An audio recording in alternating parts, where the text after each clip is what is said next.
Good evening all. మనం previous క్లాస్లో division of wave front అంటే ఇంటర్ఫిరెన్స్ గురించి డిస్కస్ చేసినప్పుడు మనం ఏం చెప్పుకున్నాం, టూ మెథడ్స్ని ఇంటర్ఫిరెన్స్ ప్యాటర్న్ కనుక పొందాలంటే మనం టూ మెథడ్స్ని అక్కడ చెప్పుకున్నాం కదా. ఫస్ట్ ఏంటి, డివిజన్ ఆఫ్ వేవ్ ఫ్రంట్. అంటే వేవ్ ఫ్రంట్ అంటే దాదాపుగా మనకి ఈ ముందు వరకు అంటే లాయిడ్స్ ఇంటర్ఫెరోమీటర్ వరకు లాయిడ్స్ సింగిల్ మిర్రర్ మెథడ్ వరకు చూసుకుంటే అక్కడికి మనకి half of the chapter complete అయినట్టు. ఇంటర్ఫరెన్స్లో half of the chapter complete అయింది. ఇప్పుడు నెక్స్ట్ హాఫ్ గురించి మనం డిస్కస్ చేస్తున్నాం. అంటే డివిజన్ ఆఫ్ వేవ్ ఫ్రంట్ గురించి మనం డిస్కషన్ అయిపోయింది. డివిజన్ ఆఫ్ వేవ్ ఫ్రంట్కి ఎగ్జాంపుల్గా మనం ఏం చెప్పాం, Lloyd single mirror method. Lloyd single mirror మెథడ్లో మనం ఏం చేసాం, ఒక సింగిల్ మిర్రర్ని తీసుకుని ఎస్ అనే సోర్స్ నుంచి వచ్చేటువంటి లైట్ వేవ్ ఆ మిర్రర్ పైన పడినప్పుడు అక్కడి నుంచి ఏ విధంగా రిఫ్లెక్ట్ అవుతుంది, కొంచెం డిస్టెన్స్లో స్క్రీన్ తీసుకుంటే ఆ స్క్రీన్లో మిడ్ పాయింట్ దగ్గర ఎటువంటిది ఏర్పడదని, ఎటువంటి అదే బ్రైట్ ఫ్రింజ్ కానీ డార్క్ ఫ్రింజ్ కానీ ఏర్పడమని, ఎందుకంటే ఈక్వల్ డిస్టెన్స్లో ఉన్నాయని చెప్పి దాన్ని మళ్ళీ ఏం చేసాం, స్క్రీన్ని మిర్రర్ దగ్గరికి తీసుకొచ్చాం. మరి స్క్రీన్ని మిర్రర్ దగ్గరికి తీసుకొచ్చినప్పుడు అక్కడ మనం ఏం చెప్పాం, యాక్చువల్గా అక్కడ ఏర్పడాల్సింది బ్రైట్ ఫ్రింజ్ అయితే దానికి ఆపోజిట్లో అక్కడ డార్క్ ఫ్రింజ్ ఏర్పడిందని, అక్కడ 180 degrees స్పేస్ డిఫరెన్స్ ఉందని, దాంతోపాటు మనం అక్కడ వేవ్ లెంత్ వాల్యూ క్యాలిక్యులేట్ చేయడం కానీ ఇదంతా కూడా అక్కడ మనం నేర్చుకున్నాం. మరి ఈ రోజు మన టార్గెట్ ఏంటి అంటే, ఇందులో సగం చాప్టర్ వచ్చి డివిజన్ ఆఫ్ వేవ్ ఫ్రంట్, దానికి already Lloyd single mirror method నేర్చుకున్నాం. ఇంకా మిగిలిన హాఫ్ ఆఫ్ ది పార్ట్ ఏంటి, మిగిలిన పార్ట్ ఏంటంటే division of wave amplitude. Next ఏంటమ్మా, డివిజన్ ఆఫ్ వేవ్ యాంప్లిట్యూడ్.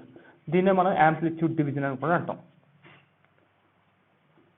ఇప్పుడు ఈరోజు టార్గెట్ ఇది మనది, డివిజన్ ఆఫ్ వేవ్ యాంప్లిట్యూడ్. ఇది కొద్దిగా లెంతీ చాప్టర్ ఇది, డివిజన్ ఆఫ్ వేవ్ యాంప్లిట్యూడ్ అన్నది.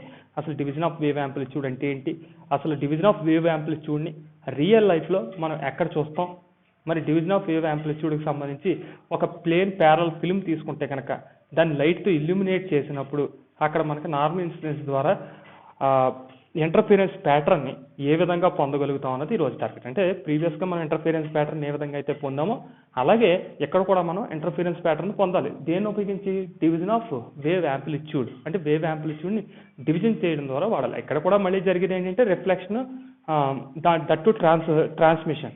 రిఫ్లెక్షన్ ట్రాన్స్మిషన్ అన్న కాన్సెప్ట్ని ఉపయోగించి మళ్ళీ ఇక్కడ ఇంటర్ఫిరెన్స్ ప్యాటర్న్ అన్నది ఏర్పడుతుంది.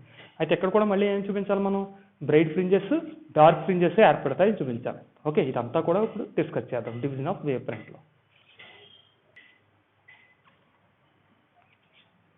Interference by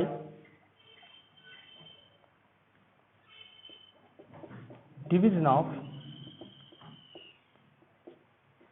wave amplitude.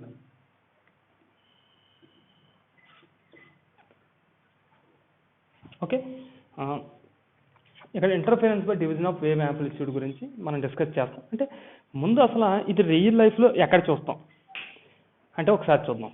అంటే డ్యూ టు రిఫ్లెక్షన్, అంటే ఒకసారి రిఫ్లెక్ట్ అయినటువంటి వేవ్, అంటే మనం ఇంతకుముందు ప్రీవియస్గా మనం ఫేస్ చేంజ్ గురించి మనం మాట్లాడాం కదా.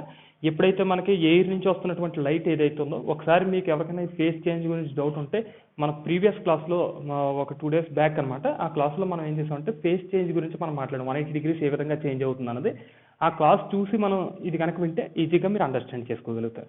అంటే మీడియం చేంజ్ అయినప్పుడు, అంటే ఎయిర్ మీడియం నుంచి అంటే మనం అక్కడ డెన్సర్ మీడియంలో తీసుకున్నా, డెన్సర్ మీడియంలోకి వెళ్ళినప్పుడు కొంత వేవ్ ఏమో ట్రాన్స్మిట్ అవుతుందని, కొంత ఏమో రిఫ్లెక్ట్ అవుతుందని చెప్పేసి చెప్పుకున్నాం. మరి అది రిఫ్లెక్షన్కి సంబంధించి అక్కడ ఫేస్ డిఫరెన్స్ 180 degrees ఏ విధంగా వస్తుందన్నది అక్కడ క్యాలిక్యులేట్ చేసాం మనం. ఓకే, అలాగే ఇక్కడ కూడా ఏంటంటే డివిజన్ ఆఫ్ యాంప్లిట్యూడ్ గురించి మనం మాట్లాడినప్పుడు ఇక్కడ మనం థిన్ ఫిలిమ్స్ గురించి మనం మాట్లాడాలి. మరి థిన్ ఫిలిమ్స్ గురించి మాట్లాడడం అంటే ఏంటి, మన రియల్ లైఫ్లో మీరు ఎప్పుడైనా వర్షం వచ్చినప్పుడు మీరు అబ్జర్వ్ చేసినట్లయితే బబుల్స్ ఉంటాయి, బబుల్స్ ఏర్పడతాయి మనకి వాటర్లో. దానిపైకి కనుక లైట్ కనుక పడినట్లయితే డ్యూ టు ఇంటర్ఫిరెన్స్ అక్కడ మనకి ఏం ఏర్పడతాయి అంటే కలర్స్ అనేవి కనబడతాయి. మీరు ఎప్పుడైనా అబ్జర్వ్ చేస్తారా? అలాగే దాంతోపాటు ఎప్పుడైనా మీరు వాటర్ పైన ఆయిల్ కనుక పోసినట్లయితే, అంటే పెట్రోల్ కానీ ఇటువంటి ఏమన్నా కనుక మీరు పోసినట్లయితే అక్కడ ఒక పైన ఒక లేయర్ ఫామ్ అవుతుంది. ఆ లేయర్స్లో కలర్స్ని అబ్జర్వ్ చేశారా మీరు ఎప్పుడైనా? అంటే ఇవన్నీ కూడా అక్కడ ఎందుకు ఏర్పడుతున్నాయి అని అంటే మీరు ఏం చెప్పొచ్చు, due to division of wave amplitude. అక్కడ వేవ్ యాంప్లిట్యూడ్ ఏ విధంగా డివిజన్ అవుతున్న దాన్ని బేస్ చేసుకుని మనం అక్కడ ఆ కలర్స్ని ఏ విధంగా ఫామ్ అవుతుంది అని చెప్పొచ్చు. అంటే మీకు అక్కడ చూస్తే వాటర్ పైన మీరు ఆయిల్ పోసారని అన్నప్పుడు అక్కడ ఏర్పడేది ఏంటి, ఒక లేయర్ అది. మరి ఆ లేయర్ ఏ విధంగా, ఆ లేయర్ కలర్స్ అన్నవి ఎలా ఏ విధంగా ఏర్పడుతుందని చెప్పుకుంటే అక్కడ డ్యూ టు రిఫ్లెక్షన్ అని చెప్పొచ్చు, దాంతోపాటు due to transmission of the wave అని చెప్పేసి చెప్పొచ్చు అనమాట. మరి ఇక ట్రాన్స్మిటెడ్ లైట్ అలాగే రిఫ్లెక్టెడ్ లైట్, ఈ రెండు లైట్లు కూడా ఒకదానితో ఒకటి ఏ విధంగా ఇంటరాక్ట్ అవుతాయి, ఇదంతా కూడా ఈ రోజు క్లాస్లో మనం నేర్చుకుందాం. దీన్ని బేస్ చేసుకునే మనకి ఒక షార్ట్ ఆన్సర్ క్వశ్చన్ కూడా ఉంది, కలర్స్ ఇన్ థిన్ ఫిల్మ్ అని చెప్పేసి మన పబ్లిక్ ఎగ్జామ్లో షార్ట్ ఆన్సర్ క్వశ్చన్కి అడుగుతున్నాడు మనం. మరి కలర్స్ ఇన్ థిన్ ఫిల్మ్ తెలియాలంటే ఈ కాన్సెప్ట్ పూర్తిగా మనకి అర్థం కావాలి. అంటే ఇప్పటికే ఒక క్లారిటీ వచ్చింది మనకి. థిన్ ఫిల్మ్ అంటే కనుక మనం తీసుకునేటటువంటి ఫిల్మ్ యొక్క థిక్నెస్ చాలా తక్కువగా ఉండే విధంగా తీసుకుని మనం ఎక్స్పెరిమెంట్ని చేస్తాం. దీంట్లో మనం తీసుకోవాల్సినటువంటి మెయిన్ ఎక్విప్మెంట్స్ ఏంటంటే మోనోక్రోమటిక్ లైట్ని తీసుకుంటాం మనం. మోనోక్రోమటిక్ లైట్ అంటే మనం ప్రీవియస్గా కూడా చెప్పుకున్నాం. మోనోక్రోమటిక్ అంటే సింగిల్ కలర్ లైట్. అంటే మనం డైరెక్ట్ వైట్ లైట్ని కనుక తీసుకుంటే ఏమవుతుందమ్మా, వైట్ లైట్లో ఎన్ని ఉంటాయి, 7 కలర్స్ ఉంటాయి కదా. ఒక్కొక్క కలర్కి ఒక్కొక్క వేవ్ లెంత్ ఉండడం వల్ల అవి ఒక్కొక్క దానితో ఒకటి ఇంటరాక్ట్ అయినప్పుడు అక్కడ ఇంటర్ఫిరెన్స్ ప్యాటర్న్ అన్నది స్టేబుల్గా అయితే ఎగ్జిస్ట్ అవ్వదు. మనం ప్రీవియస్గా సస్టైనబుల్ ఇంటర్ఫిరెన్స్ ప్యాటర్న్ ఏర్పడడానికి కొన్ని రూల్స్ని మనం రూల్స్లో కూడా మనం అక్కడ చెప్పాం కదా. మరి సస్టైనబుల్ ఇంటర్ఫిరెన్స్ ప్యాటర్న్ కనుక అక్కడ మనకి ఏర్పడాలని అంటే ఖచ్చితంగా మనం తీసుకున్నటువంటి సోర్స్ ఏదైతే ఉందో ఆ సోర్స్ మోనోక్రోమటిక్ అయితే కనుక మనకు అక్కడ పెర్ఫెక్ట్ ఇంటర్ఫిరెన్స్ ప్యాటర్న్ అన్నది ఏర్పడుతుంది. అంటే ఎక్కడ కూడా మనం తీసుకోవాల్సింది ఏంటంటే మోనోక్రోమటిక్ సోర్సే. దట్టు మనం లాస్ట్ మీకు గుర్తుండే ఉంటుంది ఎప్పుడంటే మైకెల్సన్ మోర్లీ ఎక్స్పెరిమెంట్ చేసినప్పుడు ఒక గ్లాస్ ప్లేట్ని 45 degrees యాంగిల్ ఇంక్లైన్ చేసాం అక్కడ మనం. అప్పుడు అక్కడ ఏమైంది, కొంత లైట్ రిఫ్లెక్ట్ అయింది, కొంత లైట్ ట్రాన్స్మిట్ అయింది, మీకు గుర్తుండే ఉంటుంది. మరి అలాగే ఇక్కడ కూడా మనం ఏం చేస్తామంటే ఒక పార్షియల్లీ రిఫ్లెక్టెడ్ గ్లాస్ ప్లేట్ని తీసుకుని మళ్ళీ అక్కడ ఏదైతే ప్యాటర్న్ అక్కడ అబ్జర్వ్ చేస్తాం సేమ్ అలాగే ఇక్కడ కూడా ప్యాటర్న్ అనేది అబ్జర్వ్ చేస్తాం. ఓకే, మరి అది ఎలా అబ్జర్వ్ చేస్తాం ఏంటన్నది చూద్దాం. దీన్నే మనం ఏమంటామంటే interference by a plane parallel film when illuminated by a plane wave అని చెప్తాం. ఏంటమ్మా, interference by a plane parallel film. సింపుల్గా చెప్పాలంటే interference by a plane parallel film. అంటే interference by plane parallel film when illuminated by a plane wave. When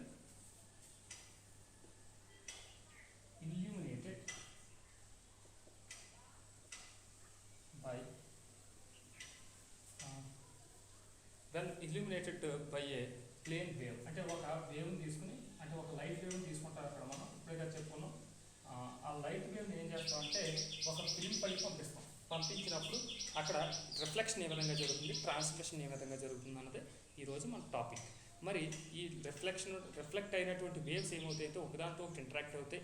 అలా interact అయినప్పుడు అక్కడ ఏం ఏర్పడుతుంది అంటే ఇంటర్ఫిరెన్స్ ప్యాటర్న్ అనేది ఏర్పడుతుంది. అది ఎలాగ ఏర్పడుతుంది ఏంటి అన్నది చూద్దాం. ఇప్పుడు మీకు ఆల్రెడీ తెలిసిందే ఒక చిన్నదే కస్ట్ అలాగే త్రూ గురించి ఒకసారి చూద్దాం. ఇలా మనం ఒక వేవ్ తీసుకుంటే ఇక్కడ ఉన్నటువంటి వాటిని ఏమంటాం మనం, క్రెస్ట్.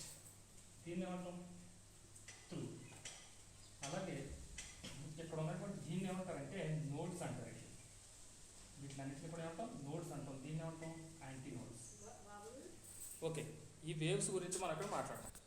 ఓకే, ఇక్కడ క్రెస్ట్ త్రూ అన్న దాని గురించి కూడా మనం తెలుసుకోవాలి. క్రెస్ట్ అంటే కనుక అప్వర్డ్ డైరెక్షన్ ఉన్నాయి ఈ క్రెస్ట్. ఓకే, ఇప్పుడు ఇది ఒకటి గుర్తుంచుకోండి. దీని నుంచి మనం ఎలా డెవలప్ చేస్తాం అన్నది ఒకసారి చూద్దాం. ఇప్పుడు నేను ఏం చేస్తానంటే మీకు ఆల్రెడీ ఒక క్లారిటీ వచ్చింది. మనకు తీసుకోవాల్సింది ఒక ఫిల్మ్. నేను ఒక థిన్ ఫిల్మ్ని తీసుకుంటాను. నేను ఆ థిన్ ఫిల్మ్ ఇది. ఓకే, ఇది యాక్చువల్గా థిన్ ఫిల్మే, కానీ మనం ఇక్కడ మరి ఏం జరుగుతుంది, ఇంటర్నల్గా ఏం జరుగుతుంది అన్నది అర్థం చేసుకోవడం కోసం నేను కొద్దిగా విడ్త్ని ఎక్కువ తీసుకుంటున్నాను, మనకు అర్థం కావడం కోసం. ఆ థిన్ యొక్క థిక్నెస్ని నేను స్మాల్ టీ అనుకుంటున్నాను. ఆ థిన్ థిక్నెస్ని ఏమనుకుంటున్నానమ్మా, నేను స్మాల్ టీ అనుకుంటున్నాను. అలాగే ఈ థిన్ ఏంటంటే పై లేయర్ వచ్చేసి ఏబి, కింద లేయర్ వచ్చేసి సిడి. అంటే ఈ ఫిల్మ్ ఏదైతే ఉందో ఈ ఫిల్మ్ నేను 2 లేయర్ల కింద మీకు చెప్తున్నాను. అంటే ఈ ఫిల్మ్ ఇప్పుడు మనం అక్కడ మాట్లాడినప్పుడు ఏం చేస్తాం, ఎక్కడి నుంచో ఒక వేవ్ అన్నది వస్తుంది, ఆ వేవ్ ఈ ఫిల్మ్లోకి ఎంటర్ అవుతుంది. మరి ఈ ఫిల్మ్లోకి ఎంటర్ అయినప్పుడు మీరు అక్కడ గమనించాల్సింది ఏంటి, రిఫ్రాక్టివ్ ఇండెక్స్ మారిపోతుంది. ఇక్కడ ఉన్న ఇది ఏంటిది, ఇది ఎయిర్ ఇది, ఇక్కడ ఉన్నది ఏంటి ఫిల్మ్. మరి ఎప్పుడైతే ఎయిర్ మీడియం నుంచి లైట్ వేవ్ అనేది ఎక్కడ మూవ్ అవుతుంది, ఇప్పుడు ఫిల్మ్లోకి మూవ్ అవుతుంది. అంటే మీడియం ఏమవుతుంది, చేంజ్ అవుతుంది. తప్పు ఇది ఏం మీడియం, ఇది డెన్సర్ మీడియం, ఇది లైటర్ మీడియం. ఇది ఎప్పుడైతే ఈ మీడియం నుంచి ఈ మీడియంకి చేంజ్ అవుతుందో ఆటోమేటిక్గా రిఫ్రాక్టివ్ ఇండెక్స్ అనేది ఏమవుతుందమ్మా, మారిపోతుంది రిఫ్రాక్టివ్ ఇండెక్స్. మరి అలా రిఫ్రాక్టివ్ ఇండెక్స్ మారిపోయినప్పుడు ప్రీవియస్గా మనం ఫేస్ చేంజ్ గురించి మాట్లాడినప్పుడు ఏం చెప్పాం, కొంత వేవ్ ఏమో ట్రాన్స్మిట్ అవుతుంది, కొంత వేవ్ ఏమో రిఫ్లెక్ట్ అవుతుందని చెప్పుకున్నాం కదా. ఓకే, అది ఎలా జరుగుతుంది అన్నది చూద్దాం. అలాగే ఈ ఫిల్మ్కి మరి రిఫ్రాక్టివ్ ఇండెక్స్ అనేది ఎగ్జిస్ట్ అవుతుంది కదా, ఆ రిఫ్రాక్టివ్ ఇండెక్స్ నేను ఏమనుకుంటానంటే మ్యూ అని తీసుకుంటున్నాను. ఆ ఫిల్మ్లో ఉండేటటువంటి రిఫ్రాక్టివ్ ఇండెక్స్ ఏంటమ్మా, మ్యూ. ఇప్పుడు నేనేం చేస్తున్నానంటే దీన్ని అర్థం చేసుకోవడం కోసం నేను ఒక గ్లాస్ ప్లేట్ని 45 డిగ్రీస్లో నేను ఇంక్లైన్ చేస్తున్నాను. నేను ఇక్కడ ఒక గ్లాస్ ప్లేట్ని ఏం చేస్తున్నా, 45 డిగ్రీస్లో దీన్ని ఇంక్లైన్ చేస్తున్నాను. ఈ గ్లాస్ ప్లేట్ అన్నది ఎటువంటి గ్లాస్ ప్లేట్ అంటే దానిపై పైన పడినటువంటి లైట్లో కొంత ఏమో ట్రాన్స్మిట్ చేసేస్తుంది, కొంత రిఫ్లెక్ట్ చేస్తుంది. నేను ఏం చేస్తున్నానంటే ఒక మోనోక్రోమెటిక్ లైట్, ఏంటమ్మా మోనోక్రోమెటిక్ లైట్. మరి మోనోక్రోమెటిక్ లైట్ గురించి ప్రతిసారి మనం మాట్లాడుకుంటున్నాం. అసలు మోనోక్రోమెటిక్ లైట్ని ఎలా జనరేట్ చేస్తారన్నది మీకు ఎవరికైనా డౌట్ వచ్చిందా? అంటే పర్టికులర్గా కొన్ని ఎలిమెంట్స్ని మనం హీట్ చేసినప్పుడు ఏమవుతుందని అంటే సింగిల్ కలర్ లైట్ని ఇస్తాయి అనమాట. ఉదాహరణకి నువ్వు సోడియం కనుక తీసుకున్నావు అనుకో, అసలు ఎందుకు తీసుకోవాలి అని అంటే మీకు ఒక క్లారిటీ ఇస్తాను చూడండి. మనం వైట్ లైట్ కనుక తీసుకున్నాం అనుకోమ్మా, వైట్ లైట్ తీసుకుంటే వైట్ లైట్స్లో మనకు ఉండేటటువంటి ప్యాటర్న్ ఏంటి, వైలెట్ టు రెడ్ వరకు కలర్స్ ఉంటాయి. అలాగే దాని లెఫ్ట్ సైడ్ మళ్ళీ ఇంకా ఉంటాయి, ఏముంటాయి UV rays, X race and gamma rays. అలాగే రైట్ సైడ్ కనుక చూసుకుంటే ఏముంటాయి radio waves, infrared waves and micro waves. Micro మీకు ఎక్కడ ఉండొచ్చు, మైక్రో వేవ్స్. దీన్ని మొత్తాన్ని ఏమంటారంటే ఎలక్ట్రోమాగ్నెటిక్ స్పెక్ట్రమ్ అని అంటాం కదా. అంటే ఒక వైట్ లైట్ తీసుకున్నప్పుడు ఆ వైట్ లైట్లో ఏముంటాయమ్మా, మొత్తం కలర్స్ అన్నీ కూడా ఉంటాయి. మరి కలర్స్ అన్నీ ఉన్నాయి, ఓకే. మనకి తెలిసినటువంటి కలర్స్ గురించి మనం మాట్లాడదాం మన అండర్స్టాండింగ్ కోసం. వైలెట్ కలర్ తీసుకుంటే దానికి ఎంత 400 నానోమీటర్ వేవ్ లెంత్ ఉంటుంది. మరి అదే రెడ్ కలర్ తీసుకుంటే ఎంత ఉంటుంది, 700 నానోమీటర్ ఉంటుంది. మరి అక్కడ మనం కరెక్ట్గా ఎగ్జాక్ట్గా మనం కనుక ఇంటర్ఫరెన్స్ ప్యాటర్న్ ఏర్పడదామని ట్రై చేస్తే మనకు అక్కడ ఫ్రింజెస్ ఏర్పడాలని అంటే మనకి ఎక్స్ చెప్పినటువంటి ఫార్మ్ ఏంటి, lambda into capital D by 2D. అయితే మరి ఇక్కడ ల్యాండా వాల్యూ కనుక చేంజ్ అయిపోతుంది చూడండి, ఒకసారి 400 నానోమీటర్ ఉంటుంది, ఒకసారి 700. ఇంకా ఇన్ బిట్వీన్ కూడా చాలా వేవ్ లెన్స్ అనేవి అక్కడ ఎగ్జిస్ట్ అవుతున్నాయి. మరి అలా డిఫరెంట్ వేవ్ లెన్స్ ఎగ్జిస్ట్ అయినప్పుడు ఇక్కడ బీటా అంటే ఏంటి, ఫ్రింజ్ విడ్త్. మరి ప్రతిసారి కూడా కంటిన్యూస్గా ఏమవుతుంటుంది, ఫ్రింజ్ విడ్త్ అనేది చేంజ్ అయిపోతుంటుంది. ఇంకా ల్యాండా మారితే బీటా కూడా మారిపోతుంది. మరి బీటా మారితే మనం క్యాలిక్యులేట్ చేయగలుగుతాం అంటే మన క్యాలిక్యులేషన్ అనేది పర్ఫెక్ట్గా ఉండదు. అందువల్ల ఏం జరుగుతుంది, మనకి ప్యాటర్న్ అనేది సస్టైన్డ్ ఇంటర్ఫరెన్స్ ప్యాటర్న్ అనేది అక్కడ ఏర్పడదు. అందువల్ల మనం ఎప్పుడు కూడా మనం ఇంటర్ఫరెన్స్ ప్యాటర్న్ పర్ఫెక్ట్గా కనుక ఏర్పరచాలి అని అంటే మనం ఎప్పుడు కూడా ఏం చేయాలమ్మా, మోనోక్రోమెటిక్ లైట్, సింగిల్ కలర్ లైట్ని మాత్రమే మనం తీసుకోవాలి. ఇది మనం చేయాల్సినటువంటి. అందుకనే మనం తీసుకుంటే ఏదో కలర్ తీసుకుని ఏది వైలెట్, రెడ్ ఏదైతే తీసుకుని ఇస్తాం, కానీ తీసుకునే లైట్ సింగిల్ కలర్ అయి ఉండాలి. ఓకే, అటువంటి సింగిల్ కలర్ లైట్ మనం ఏమంటాం, మోనోక్రోమెటిక్ లైట్ అని అంటాం. మరి సాధారణంగా మోనోక్రోమెటిక్ లైట్గా సాధారణంగా మన ల్యాబ్ ఎక్విప్మెంట్స్లో కూడా మనం వాడేది ఏంటంటే సోడియం వేపర్ ల్యాంప్. ఏంటమ్మా ఏం వాడతాం మనం, సోడియం వేపర్ ల్యాంప్. మరి సోడియం వేపర్ ల్యాంప్ అన్నది ఏమిస్తుంది, పర్ఫెక్ట్ ఎల్లో కలర్ లైట్ని ఇస్తున్నాం. మరి ఏం చేస్తున్నామా, పర్ఫెక్ట్ ఎల్లో లైట్ని ఇస్తుంది. ఎల్లో అన్నది మరి ఒకటే కలర్ కాబట్టి దాన్ని ఏమనొచ్చు, మోనోక్రోమెటిక్ అనవచ్చు. అంటే ఇక్కడ చూస్తే నేను ఒక మోనోక్రోమెటిక్ సోర్స్ని తీసుకుంటున్నాను. నేను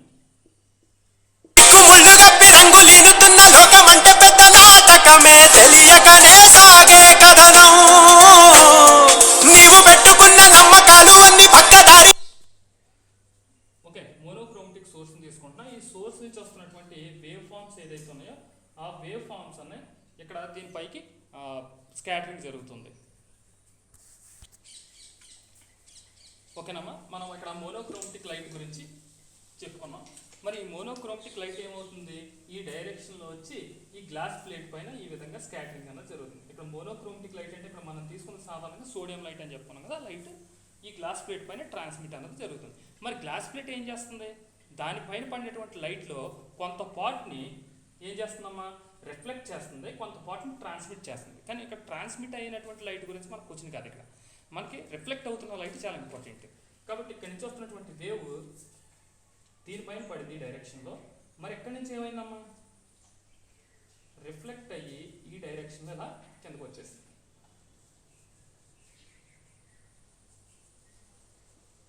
అంటే ఇక్కడ రిఫ్లెక్ట్ అయ్యి వేవ్ ఎప్పుడైతే ఈ డైరెక్షన్ ఎలా వచ్చేసిందో ఇక్కడ మీరు రెండు విషయాలని చాలా క్లియర్గా గమనించాలి.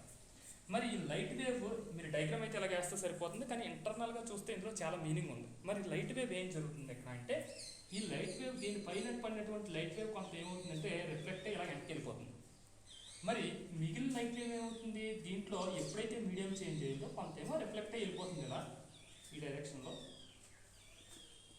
మళ్ళీ కొంత ఏమవుతుంది ట్రాన్స్మిటర్ కిందకు వచ్చేస్తుంది ఇలా. మళ్ళీ ఇక్కడ చూడండి అమ్మా, ఎందుకంటే ఇదేమో ఎయిర్, ఇదేమో ఫిల్మ్, అంటే ఎయిర్ మీడియం నుంచి ఫిల్మ్ మీడియంలోకి వెళ్ళినప్పుడు కొంతేమో రిఫ్లెక్ట్ అవుతుంది, కొంతేమో ట్రాన్స్మిట్ అవుతుంది. ఈ డాటెడ్ లైన్ అంతా కూడా ట్రాన్స్మిటెడ్ లైన్ అండి.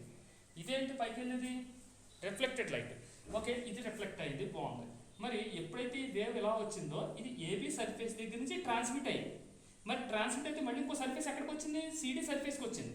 మరి సిడి సర్ఫేస్ దగ్గర ఏమవ్వాలి, మళ్ళీ ఈ సర్ఫేస్ దగ్గర కూడా ఇదేమో ఫిల్మ్ మీడియం, ఇదేమో ఎయిర్ మీడియం. అంటే ఎప్పుడైతే మీడియం మనకు మళ్ళీ చేంజ్ అవ్వడానికి ప్రయత్నిస్తుందో ఇందులో కొంత పార్ట్ మళ్ళీ ఏమవుతుంది, రిఫ్లెక్ట్ అవుతుంది. మరి ఎప్పుడైతే కొంత పార్ట్ రిఫ్లెక్ట్ అయ్యిందో మీరు ఇక్కడ కనుక గమనిస్తే ఇక్కడ నుంచి ఒక వేవ్ అనేది రిఫ్లెక్ట్ అయిపోయి ఇలా వెళ్ళిపోతుంది. మరలా ఇందులోకి ఇక్కడ పడినటువంటి వేవ్ మళ్ళీ రిఫ్లెక్ట్ అయ్యి ఇలా వెళ్ళిపోతుంది. మరి రెండు కూడా ఒకే పాత్రలో అబ్జర్వ్ చేశారా? మరి రెండు కూడా ఒకే పాత్రలో వెళ్ళేటటువంటి వేవ్స్ ఒకదానితో ఒకటి ఏం చేసుకుంటాయి, ఇంటరాక్ట్ చేసుకుంటాయి. మరి ఎప్పుడైతే ఒకదానితో ఒకటి ఇంటరాక్ట్ అయిందో మరలా ఇక్కడ కనుక నువ్వు ఐని కనుక ఉంచి నువ్వు కనుక అబ్జర్వ్ చేస్తే ఇక్కడ అంటే ఒక మైక్రోస్కోప్ని కనుక పెట్టి మనం అబ్జర్వ్ చేస్తే ఇక్కడ మనకి ఏం కనపడుతుందమ్మా, ప్యాటర్న్ కనపడుతుంది. ఏ ప్యాటర్న్, ఇంటర్ఫిరెన్స్ ప్యాటర్న్. మరి ఆ ఇంటర్ఫిరెన్స్ ప్యాటర్న్ ఎక్కడి నుంచి వచ్చిందంటే ఇక్కడ రిఫ్లెక్ట్ అయిన లైట్లే కలుసుకున్నాయి, కానీ ఇక్కడ ట్రాన్స్మిట్ అయినటువంటి లైట్ రిఫ్లెక్ట్ అయింది, అది అబ్జర్వ్ చేయాలి మీరు.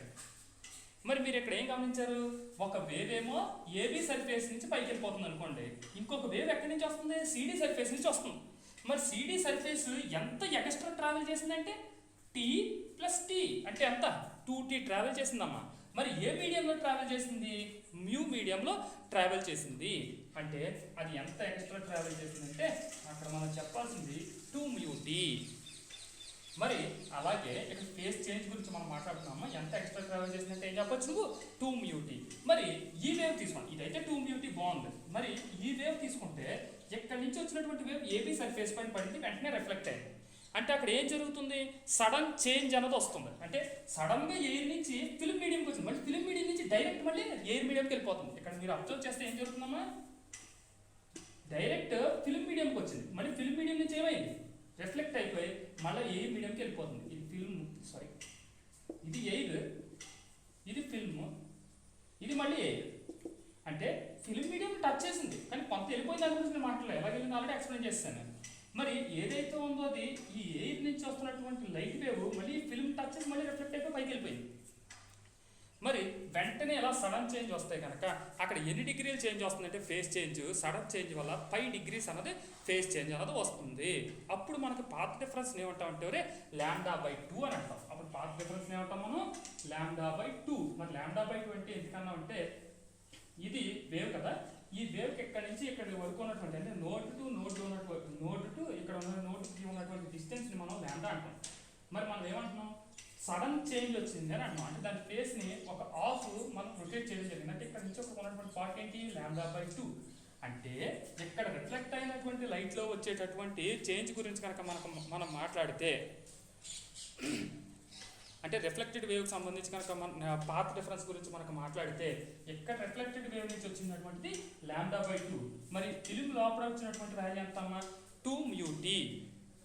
మరి నెట్ పాత్ డిఫరెన్స్ కనుక నీకు కావాలనంటే ఏంటమ్మా, నెట్ పాత్ డిఫరెన్స్ అంటే ఏంటి, అప్పర్ సర్ఫేస్ నుంచి జరిగిన రిఫ్లెక్షన్ నుంచి అలాగే లోయర్ సర్ఫేస్ నుంచి జరిగినటువంటి రిఫ్లెక్షన్ నుంచి మనకి నెట్ పాత్ డిఫరెన్స్ కనుక కావాలంటే ఏ విధంగా క్యాలిక్యులేట్ చేస్తామో చూద్దాం.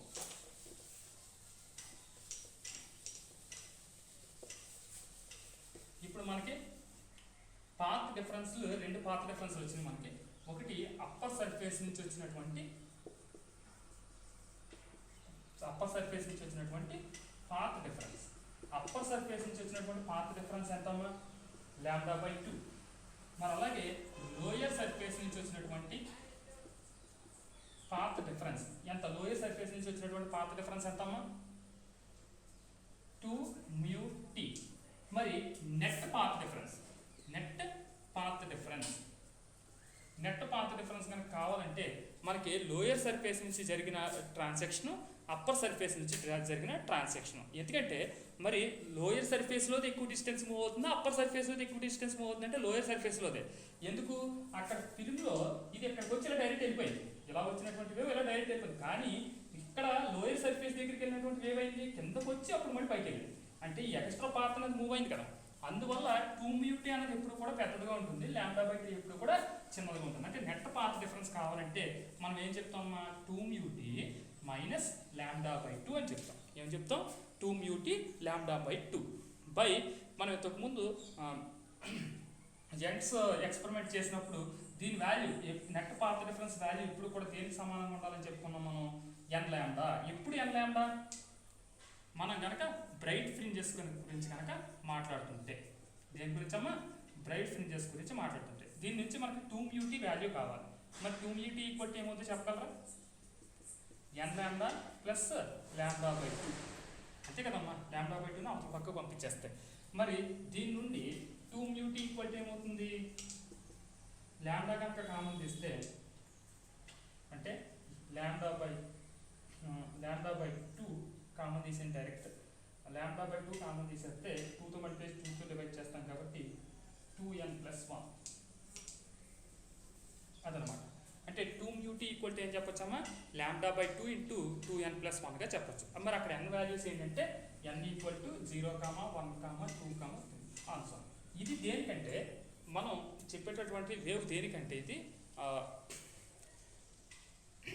ఇది కన్స్ట్రక్టివ్ ఇంటర్ఫిరెన్స్. ఎందుకంటే మనం బ్రైట్ ఫ్రింజెస్కి చెప్తున్నాం. దీన్ని ఏమంటామా? Constructive interference. Already constructive interference గురించి మనం యంగ్స్ ఎక్స్పెరిమెంట్లో చెప్పుకున్నాం. కన్స్ట్రక్టివ్ అంటే node to node, anti node to anti node. అదే మనం చెప్పుకుంటే క్రస్ట్ త్రూ కానీ క్రస్ట్ త్రూ కనుక ఇంటరాక్ట్ అయితే అక్కడ మనం ఏం చెప్తున్నాం? కన్స్ట్రక్టివ్ ఇంటర్ఫిరెన్స్ అని. అలా కాకుండా క్రస్ట్ త్రూ క్రస్ట్ కనుక ఇంటరాక్ట్ అయితే దాన్ని డిస్ట్రక్టివ్ ఇంటర్ఫిరెన్స్ అంటారని చెప్పుకున్నాం కదా. మరి ఇక్కడ కన్స్ట్రక్టివ్ ఇంటర్ఫిరెన్స్ అన్నది జరుగుతుంది.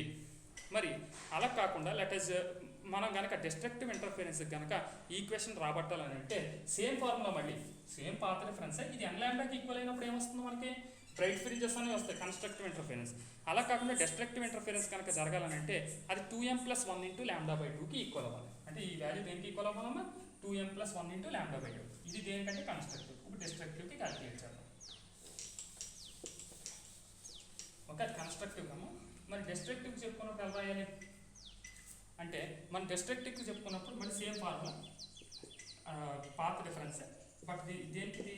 Destructive 2μt minus λ/2 equal to మనకి ఇది దేనికి ఈక్వల్ అవ్వాలంటే 2m+1 ఇంటూ λ/2కి ఈక్వల్ అవ్వాలి. మరి 2m+1 ఇంటూ λ/2కి ఈక్వల్ అవ్వాలి. దీని నుంచి కూడా మళ్ళీ 2μt వాల్యూ కనుక క్యాలిక్యులేట్ చేస్తే 2μt ఈక్వల్ ఏమవుతుందమ్మా? λ/2 కామన్ తీసేయండి అవతల పక్కకు వెళ్ళినప్పుడు. అంటే 1+2m+1 అంతే కదా. అంటే దీని నుంచి 2μt ఈక్వల్ టు అంటే 2 క్యాన్సిల్ అయిపోతాయి కనుక, సారీ ఇక్కడ వచ్చినటువంటి 2+2m కాబట్టి 2 కామన్ తీసేస్తే కనుక అక్కడ మనకు వచ్చేటటువంటి వాల్యూ ఎంత? ఇంకా λ ఇంటూ m+1. ఎందుకంటే ఇక్కడ 2 కామన్ తీసేసిన 2 క్యాన్సిల్ అయిపోతే ఇక్కడ బ్రాకెట్లో మిగిలితే m+1 కాబట్టి m+1. అంటే ఇక్కడ నీకు రెండు కండిషన్లు వచ్చినాయి. మరి ఈ కండిషన్ దేనికని చెప్పొచ్చమ్మా? ఇక్కడ n అన్నది ఇంటీజరే, ఇక్కడ m+1 also taken as n. ఇక్కడ m+1 కూడా నువ్వు ఎలా తీసుకోవచ్చానంటే n కింద తీసుకోవచ్చు. ఎందుకంటే ఈ రెండు ఈక్వేషన్స్ని మనం గమనిస్తే కనుక ఇక్కడ m+1 అన్నది ఒక సింగిల్ టర్మ్ని డినోట్ చేస్తుంది అది. కాబట్టి దాన్ని n కింద తీసుకున్నా సరే తప్పేమీ లేదు. కాబట్టి ఎప్పుడైతే let us take m+1 equal to n, అప్పుడు ఈ ఈక్వేషన్ ఎలా కన్వర్ట్ చేయొచ్చు? 2μt ఈక్వల్ టు n λ అని చెప్పొచ్చు. ఏం చెప్పొచ్చమ్మా? 2μt equal to n lambda అని చెప్పొచ్చు. అంటే ఇక్కడ n వాల్యూస్ ఎక్కడి నుంచి ఎక్కడికి ఉంటాయి అని అంటే మనం ఏం చెప్పొచ్చమ్మా, 0 to 0 1 2 3 on so on. n values ఎక్కడి నుంచి ఎక్కడికి ఉంటాయంటే 0 1 2 3 ఆన్ సో ఆన్. అంటే మొత్తం మీద మనకి రెండు ఈక్వేషన్లు వచ్చినాయి, మీరు అబ్జర్వ్ చేశారా? ఒకటేమో కన్స్ట్రక్టివ్ ఇంటర్ఫిరెన్స్కి సంబంధించి బ్రైట్ ఫ్రింజెస్ని ఏ విధంగా మనం కన్స్ట్రక్ట్ చేస్తాం అన్నది, ఇంకోటి ఏంటి డార్క్ ఫ్రింజెస్ని ఏ విధంగా కన్స్ట్రక్ట్ చేస్తాం అన్నది. అంటే ఇందులో బ్రైట్ ఫ్రింజెస్ ఉంటాయి, అలాగే డార్క్ ఫ్రింజెస్ కూడా ఉంటాయి. అంటే మనం డివిజన్ ఆఫ్ వేవ్ యాంప్లిట్యూడ్ అన్న చూసా, వచ్చినటువంటి వేవ్ ఏదైతే ఉందో ఆ యాంప్లిట్యూడ్ని యూజ్ చేసి మనం ఏం చేసాం, ఇక్కడ ఇంటర్ఫిరెన్స్ ప్యాటర్న్ని మనం కన్స్ట్రక్ట్ చేసాం. అంటే ఈ విధంగా మనం ఒక థిన్ ఫిలిం తీసుకున్నప్పుడు అక్కడ ఇంటర్ఫిరెన్స్ ప్యాటర్న్ అన్నది ఏ విధంగా ఏర్పడుతుంది అన్నది అర్థం చేసుకోవచ్చు. ఓకేనమ్మా, మీ అందరికీ అర్థమైందని అనుకుంటున్నాను నేను. అంటే ఇక్కడ థిన్ ఫిలిం తీసుకున్నప్పుడు ఇక్కడ మీరు జాగ్రత్తగా అర్థం చేసుకోవాల్సింది ఏంటంటే పై సర్ఫేస్ దగ్గర రిఫ్లెక్షన్ ఉంటుంది, అలాగే లోపల ట్రాన్స్మిట్ అయిన లైట్ లోపల కూడా రిఫ్లెక్ట్ అవుతుంది. ఆ రెండు లైట్లు రెండు వేవ్స్ కలిసి ఇంటరాక్ట్ అవుతాయి. అలాగే ఇంటరాక్ట్ అయినప్పుడు మాత్రం అక్కడ మనకి ఏం ఏర్పడుతుందమ్మా, ఇంటర్ఫిరెన్స్ ప్యాటర్న్ అన్నది ఏర్పడుతుంది. కానీ ఎక్కడ వేవ్ ఎక్కువ దూరం ప్రయాణిస్తుంది అంటే మీరు ఖచ్చితంగా చెప్పాల్సింది ఫిలిం లోపలికి వెళ్ళినటువంటి వేవ్. ఎందుకంటే అది ఇక్కడ నుంచి ఇది డైరెక్ట్ ఏదైతే ఉందో ఎయిర్ మీడియం నుంచి ఈ ఫిలిం మీడియంకి వచ్చి డైరెక్ట్ రిఫ్లెక్ట్ అవుతుంది. కానీ ఇక్కడ మాత్రం ఏమవుతుందమ్మా, 2μt డిస్టెన్స్ ఎక్కువ ట్రావెల్ చేస్తుంది. ఓకే, ఈ విధంగా మనం పాత రిఫరెన్స్ని ఉపయోగించి రెండు కండిషన్లు కూడా చెప్పొచ్చు. ఈ రెండు కండిషన్లు మీరు గుర్తుంచుకోండి అమ్మా, λ/2 × 2n+1 అలాగే n లాంబ్డా. వీటిని ఉపయోగించి ఏం చేస్తామంటే మనం నెక్స్ట్ కలర్స్ ఇన్ థిన్ ఫిలిమ్స్ని కూడా ఎక్స్ప్లెయిన్ చేస్తాం. కాబట్టి దీనిపైన అయితే మనకి పూర్తి అవగాహన ఉండాలి. దీని రియల్ లైఫ్లో ఎక్కడ చూస్తామంటే ఫస్ట్లో చెప్పుకుని ఎక్కడ చూస్తాం, మీరు ఎప్పుడైనా వర్షాకాలంలో ఆయిల్ కనుక వాటర్ పైన పడినట్లయితే అక్కడ లైట్ ఏ విధంగా రిఫ్లెక్ట్ అవుతుందో అబ్జర్వ్ చేస్తాం కదమ్మా. ఇవన్నీ కూడా దీనికి సంబంధించినవి. Okay, thank you all, see you tomorrow.